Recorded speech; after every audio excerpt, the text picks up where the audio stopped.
Habari ndugu msikilizaji, karibu tena katika kipindi changu hiki cha mahusiano ya ndoa. Kama huwezi kufanya mahusiano ya mbali, yeye Dar, mwingine Ifakara, mwingine Songea, mwingine Dodoma, usianzishe mahusiano ya masafa marefu kama huwezi kuyamudu. Achana na mahusiano ya Bluetooth kama huwezi kuyamudu, yatakutesa kihisia, kimwili na yatakunyima amani, yatadhoofisha upendo na kusinyaisha hisia. Hivi ni vitu mahusiano ya mbali. Kama huyawezi, bora uyaache, la sivyo yatakudhoofisha upendo na kusinyaa kwa hisia.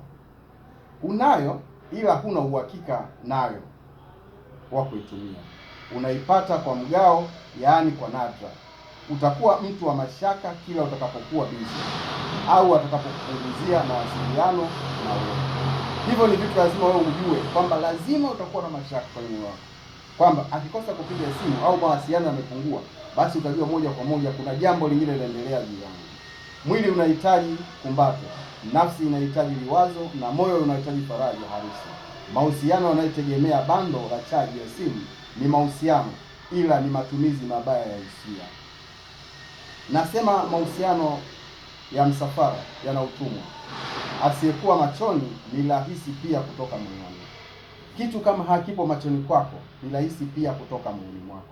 Hakikisha umbali wenu usio wa kutisha kiasi kwamba kuonana tu mtihani, kulingana na ratiba zenu za kikazi na gharama mnayotaka kutumia.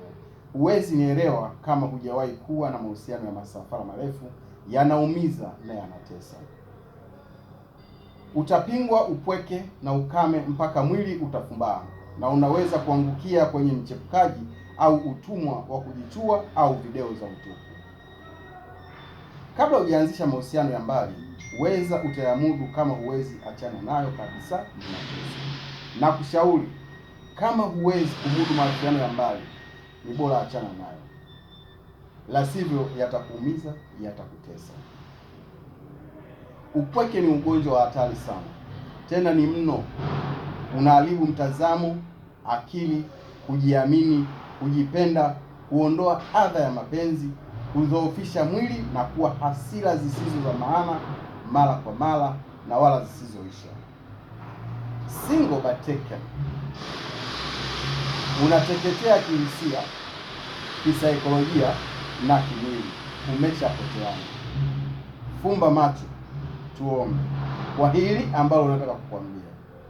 Ikiwa wewe unataka kuanzisha mapenzi ya mbali au distance love, kweli nakuambia, kama huwezi kuyamudu, naomba achana nayo, la sivyo yatakuumiza moyo, yatakuvunja nguvu na hayatakupa imani ya moyo wako hata siku moja, na huenda akakuingiza kwenye saikolojia moja mbaya sana ya kimwili, ambayo wewe inaweza kukupa hatari kubwa. Athari yake kisaikolojia itakugharimu maisha yako, kwa sababu itafika muda fulani unasema naacha kwa sababu ya mpenzi wangu.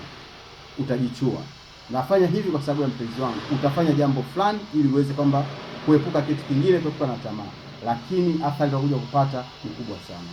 Muhimu zingatia usafi. Sio mume kaja kalewa, mswaki alipiga asubuhi tu na mchana kesha ingia sukari ya kutosha. Wengine wapiga ugoro, hiyo midomo imejaa bakteria na kumwaga harufu. Anazama chumvini, maidia, utatibu UTI na fungus, wewe kumbe chanzo cha penzi lenu. Na wasalimia wanaume wote mnaonunua wanawake na kuzama chumvini, hali ya kwamba kwa siku wana wateja wa kutosha tu. Kwa sababu ya ubizi wa kuhudumia wateja, huwa hawana muda wa kutosha kufanya usafi mili yao. Ni kuchapa maji kiasi cha kupangusa kwa tishu. Kuna uwezekano lile ni chumvi na ni shahawa za mteja aliyekutangulia, unabugia. Mimi naweza tu, lakini nawasihi, acheni hizo biashara, msifanye hayo mambo, acheni kabisa. Basi kwa leo naomba nishie hapo, ila usisahau kusubscribe page yangu. Kutane wiki ijayo.